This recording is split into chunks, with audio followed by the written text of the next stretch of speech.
We'll talk a little bit more, hopefully tonight, about proactive threat assessment and how do we identify students like Cruz and how do we prevent them from doing what they did at Marjory Stoneman Douglas. I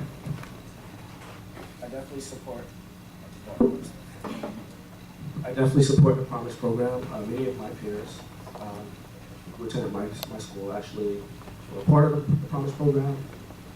It's a good program that keeps a lot of young people in the classroom where they belong and not in prison.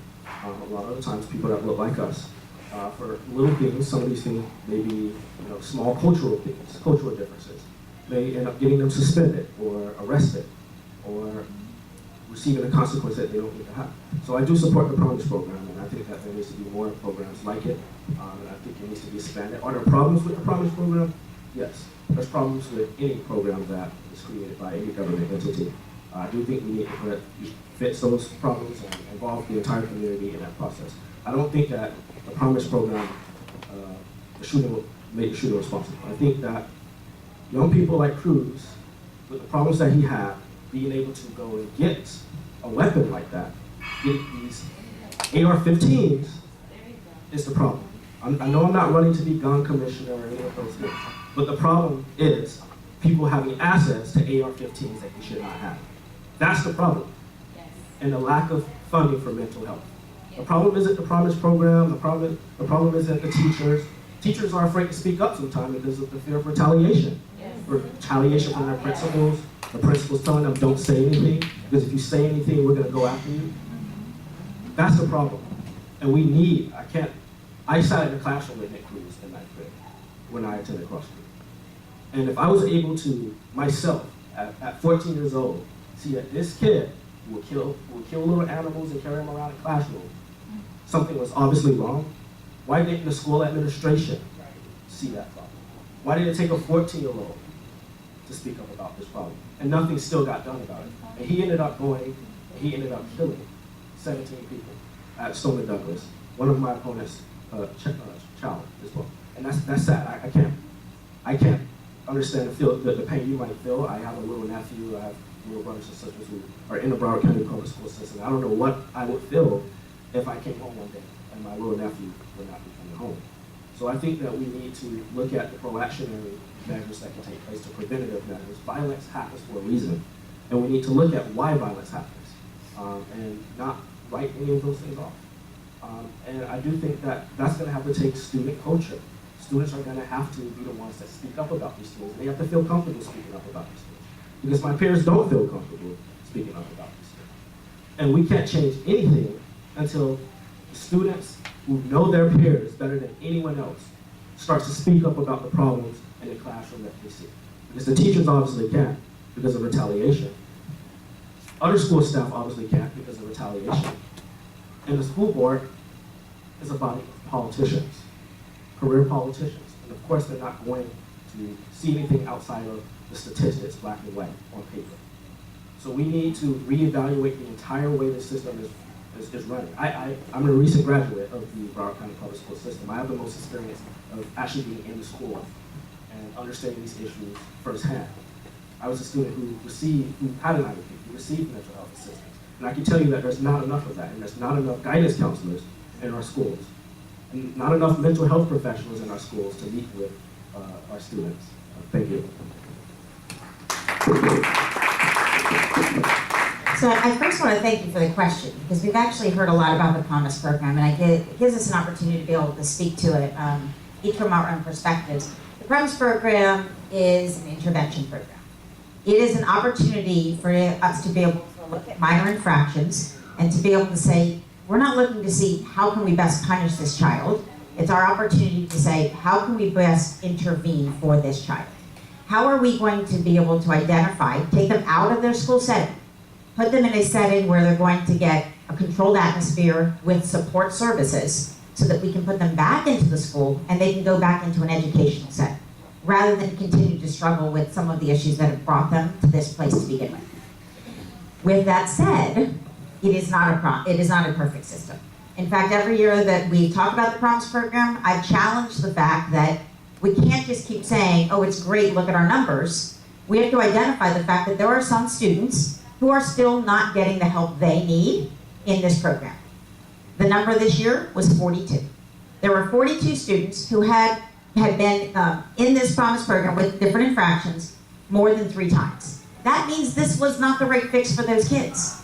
That means we can't just keep saying, look at all the kids that did succeed. Fantastic. That's awesome. That means we are doing something right. Very, very right. When you consider we have 264,000 children in our schools. But for those 42, we have to make sure we help them.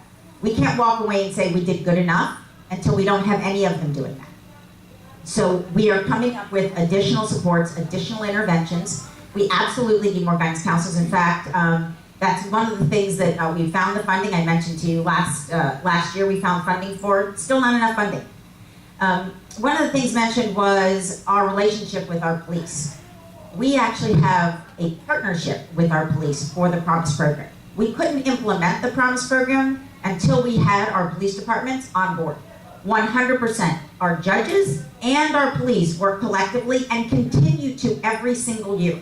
We talk about discipline every single year with the community as well as our principals. In fact, just about a month and a half ago, I brought 50 of our principals together so they could speak to me as a board member. What are you facing? What challenges are you seeing in your schools so that as a career politician, I can fix it? The reality is, it isn't about being a career politician. It's about being a mom. It's about being a teacher. It's about being someone who listens and goes to our employees and says, how can we help our kids? That's why I do public service every day. That's why I want to do it for 4 more years. Am I allowed to respond to this? I don't recall if she mentioned you by name. Just respond to the next one. Yeah. So the rules is if one of the candidates mentions another by name, then that candidate will have an opportunity to rebut. But you could address it in the next question if it's related. I end up from May first. So let me go to May, please. Mike, all the way in the corner.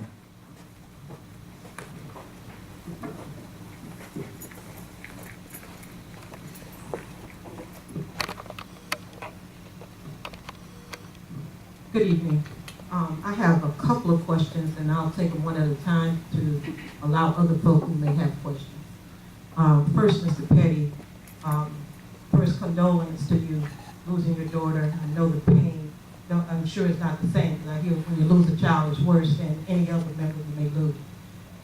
Secondly, though, all through social media, Channel 10 News, I'm hearing some things that really keeps me wondering about who you are and your belief system. And that is that you talk down or make not so nice comments about Jews and black and brown people. Would you please give me some comfort level that that is really not you that you're talking about? I'm surprised you mentioned Channel 10, because I don't think it's ever been on Channel 10, but regardless, It's let my channel. me answer the question. Yeah, so my opponent, Ms. Korn, and one of her associates went through 10 years of my social media, Twitter specifically, and pulled tweets that I had made 5 to 10 years ago, grabbed screenshots, took things out of context, and sent them to the Sun Sentinel, right, as a, look who this guy is. The context of those messages was lost, because the conversations that were happening were 10 years old. Number one. Number two, the participants in the conversation, most of them, half of them are not on Twitter anymore. So as I explained in the Sun Sentinel article about this, those are not my views. What you need to understand about the conversation was this was a current affairs show that we used to watch together and live tweet. And the topics on that show had to do with race, religion, politics. And we would make comments on those back and forth to each other. I think my friend Evan Pockroy said it best. If you read the article in the Sun Sentinel, he said the idea that Ryan is anti-Semitic, a racist, is laughable. Now this is Best defense I can have is a friend. Evan has been a lifelong friend. We grew up, went to high school together, have a great relationship. Unfortunately, I had forced the Sun Sentinel to call him and actually get that quote from him. Those tweets do not represent my views or who I am as a person. And I just want to make sure that that's clear to everybody in the audience. I will represent all students in Broward County. I want to make sure every child has equal access to a good education, regardless of where they come from, regardless of whether they look like me, talk like me, grew up like me. That doesn't matter to me. We're failing our children in Broward, and I want to fix that. I'm as concerned about any child in this district, whether or not they're safe and getting the education they deserve. The only way we get there is we've got to have transparency and accountability on this school board. I stood up and owned those tweets. And I'm standing here today, I've owned them. That's the kind of transparency and accountability every parent deserves in this county, and that's not what you're getting from the current school board. Thanks. Well, actually, for that one, I believe the only other candidate that was mentioned was Donna Cornso. I didn't mention that. Well, I Well, believe. yeah, I did. Yeah, so Still I have to to, take yeah. the opportunity to respond to that because there were some Twitter things. So. Well, I can't actually, if we're going to stick to the rules, we have to stick to the rules across the board. And it's the only candidate that was mentioned on that one. So School Member Corn has the opportunity to respond. Thank you. Thank you. So I've served on the board since 2010, and if you look at anything and everything that I've ever done, any quote, any statements that I've made, any action that I've taken, you will see that I have never ever made fun of any political, religious, racial group at any expense, because that isn't who I am. I don't see how, if we're going to look back at my career on the school board since 2010, you can see all of the things that I've done. And so that the Sun Sentinel actually did contact me and share a whole bunch of things I had no exposure or knowledge of, well beyond anything I had heard before, that expanded the comments that were shared by my opponent in all of those areas. It is a concern for me, as a mom of 3 kids, that someone who is looking to represent the district and to represent all children think that there's humor in making fun of racial unions, Jewish. I don't know on any level how that's entertaining, and not just entertaining like at a dinner table with someone that you know is a good friend, but that you're putting out in social media for the rest of the world to see. This isn't something that I just did in a conversation with family and friends. It is something that was put out there for the public in terms of being able to say, this is what I want to share about these viewpoints. And so with that said, I ask you to look at my record, and I ask you to know who I am and know who everyone else is. Thank you. Okay. Oh, sure. Yeah, I think you have a 1-minute rebuttal. Sure. So again, mischaracterization. Ms. Corn is still not owning the fact that her team is the one that dug this up on social media and sent it to the Sun Sentinel. She refuses to own that. That's par for the course, unfortunately. Let me say this, and she's misrepresented the conversations that were had on Twitter. They were not mocking any race or religion. That's absolutely false. Let's come back to her record, since she brought up her record. Her record is 8 years on the school board. 2014, we passed a bond, a school safety bond. $130 million was supposed to be spent to make our schools safe. We've not done anything. We've done almost nothing, I should say, just to correct myself, to make schools safe. Her record and her legacy, 17 dead kids at Marjorie Stoneman Douglas because gates were left open. Nick Cruz was begging to be brought back into ESC. You guys see that this week? the district tried to hide that fact. They tried to cover up the fact that Nick Cruz asked for services to be reinstated, and the district didn't give him those services.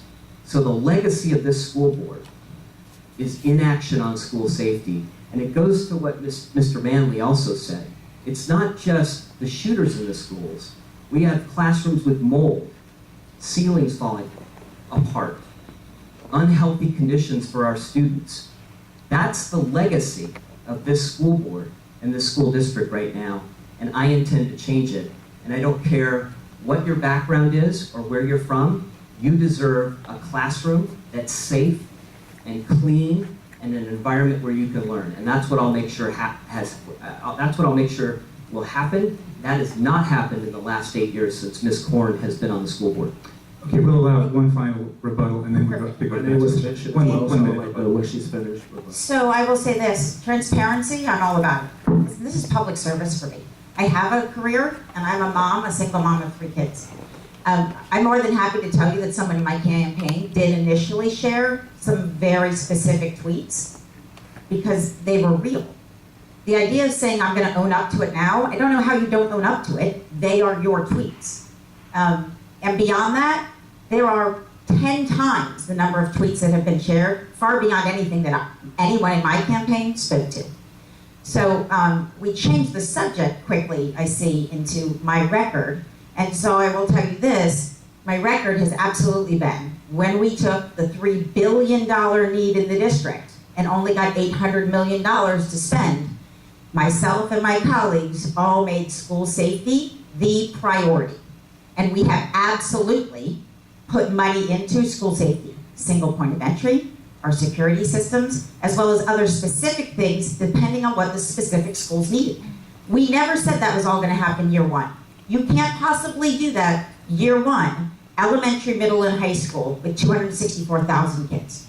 But what you can do is prioritize it, make sure the dollars are being spent there, and make sure those projects are happening. And by December of this year, we are going to have single point of entry at every single one of our schools. Our security cameras, not only do we have what we had already identified, but we've actually identified that we're going to be upgrading those even beyond what we had initially put in. Safety and security has been my priority and will continue to be. Thank you. My name was I'm sorry, mentioned. I do have to go to the next one because according to the rule, the question was directed at only one candidate. That candidate mentioned another candidate, so that's why we My went name to was Don. mentioned as well on the topic of mold and Lyme trees. I don't think your name was mentioned. Oh, I'm sorry, I missed it. Okay, so you do have 1 minute rebuttal. Okay, so first I want to start with the mold because I'm the guy that talks about the mold all the time. We've had so many teachers, students, parents reach out to me. Actually, we had a lot of teachers recently that went and they got tested at a hospital, and the test results came back positive for mold in their bloodstream. The district tried to cover it up when the health department went to inspect the school. That's an example of a record I don't think is a good record. On the topic of the tweets, because my name was mentioned when that originally the topic came up. I'm a man of God, I'm gonna be honest with you. And I don't feel comfortable lying on any of my opponents. So I'm gonna be honest. When I first saw the tweets, I was like, what the world? But knowing Mr. Petty myself, he is my opponent, so the first thing I thought is, how could I myself get something out of this? And then I thought about it and I said, that's not right. So what did I do? I contacted people that knew him, I knew him, and from my conversations with him, I didn't feel comfortable going out and attacking him on something that was 8 to 10 years old. And I'm saying this as an African American. I was really offended by the tweets. But from the time I've known Mr. Petty, I'm sure he's a good person, and I'm sure Mrs. Korn is a good person too. And instead of us attacking each other, what we need to do is stay on the message, stay on the issues. Because that's what the people care about. They don't care about what someone said 8 to 10 years ago. They care about the issues facing communities. And I don't know if it was Ms. Korn or somebody else that tried to dig up tweets on me. I'm 19. Any tweets I might have said was probably when I was 12, 13, or 14. Yes. When we were children, we all said things that were not good or whatever. And I'm proud to look at any of the tweets that I said, pull them up, and I will not only own it, but I will explain to you the reason why I said it, and I'll explain to you what I meant by it, and I'll own it, and I'll say it again. Thank you. Thank you very much. I apologize for missing that reference earlier to Elijah. But we will move on to the issues because we all know that we could get into a really big rut about tweets, and I think any one of us could be made to look like a monster based on a tweet we did 5, 10 years ago that was in jest or not. So I do want to focus on the issues. We had a hand up earlier, I forget who it was. Oh yes, in the back. Mike, please.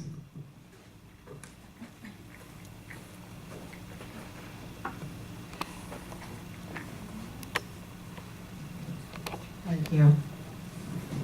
My question is to all three of you guys. How do you guys feel about teachers carrying weapons in the classroom? And do you feel that it is important for that money, if you do say yes, that money to go towards, educating kids who are coming in from different countries where their language is not primarily English, and also we have autistic kids. The spectrum is very wide. A lot of teachers do not have training, background training on how to handle these students. So, you guys sit there, you tell us what it is that you're going to do, but how are you going to demonstrate to us that our vote counts based on what it is that you're going to do? That's my question. First, I want to say, no, I do not support arming teachers. I don't feel comfortable putting more guns on campus. Let's remember, teachers are human too.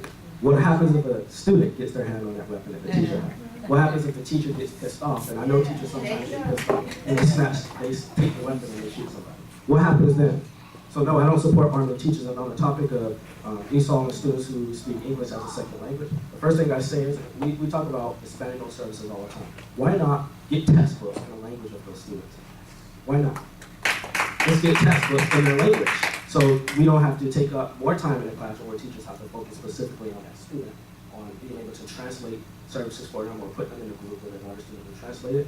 They'll have textbooks in their language and partner them up with people who they speak their language and put them in different groups too. I support, I definitely think we need funding for all of those things. And those are all important things. You also stated out what will help us. I'm not sure how exactly what you said at the last time that you said. How will when you vote for us? How will we back up everything we're doing? I think I'm correct, but can you clarify that before I answer? We have to close between the mouth. Yeah, I'll just answer to the best of my ability. You can ask me later. But the first thing I want to say is I am one of the only candidates on the stage who have not taken any money from any corporations, super PACs, lobbyists, special interests, construction companies. Therefore, I will be able to represent you without any special interest, without any person looming behind me, giving me money. That's the thing I'm proud to state, and I'm so proud that there's so many other candidates running in Broward County who are not taking money from special interest groups. Thank you. So thank you for the question. I've actually taken action on that as a school board member, and we are not arming our teachers in Broward County. We are absolutely not arming. In fact, we took 2 different votes just to make sure that the message was very clear. Our community in Broward County has no interest in it. 9 school board members on the board have no interest in it. Regarding the funding, and this is something that I think is very important for the community to understand. We unfortunately didn't get those dollars to then spend somewhere else. What we do have is the ability to use those dollars, instead of training teachers, to train our armed guardians. And so we do have a program. Our preference was to have only SROs, school resource officers. Unfortunately, there's a lack. In fact, there's a shortage of about 300 officers that would be required for us to use just for our schools to be able to meet the criteria. So we went the next direction, which was these are going to be armed guardians. But we were very specific about who could be an armed guardian. You have to have at least 2 years of experience in a police department or in the military. So this isn't just anyone who has a passion for it. You have to actually have experience. You have to pass the psychological. You have 130-hour training that you're going to have to go through, plus an additional 12-hour training that's very specialized. You have to be able to work only for this effort, meaning a lot of our security specialists can offer other services on our district campuses. Our armed guardians and our SROs can only be involved in securitizing our campuses. And then I want to speak really briefly to the ESOL. We actually have Latinos in Action. We have several different organizations that we have brought in who work with our kids every day who are challenged with ESOL. In terms of testing, unfortunately, that's a decision at the state level. That isn't something that we can do. But in terms of resources, every single year we identify more and we bring more of those resources in. When I was a volunteer, I was a PTA president at my kid's school. I was volunteering in one of the classrooms. I happened to be in a third grade classroom, day one, that a child came in, spoke no English at all. I was in tears watching this child not know how to ask where the bathroom was. In tears. And the child just sat there, empty. And they assigned a child to be the partner. And that worked for a day, but that child needed to learn. We had to have the additional resources, and so because we are underfunded, we have to work with community partnerships, and Latinos in Action is one of the greatest, and every single year we expand that program, and we have others that are very special.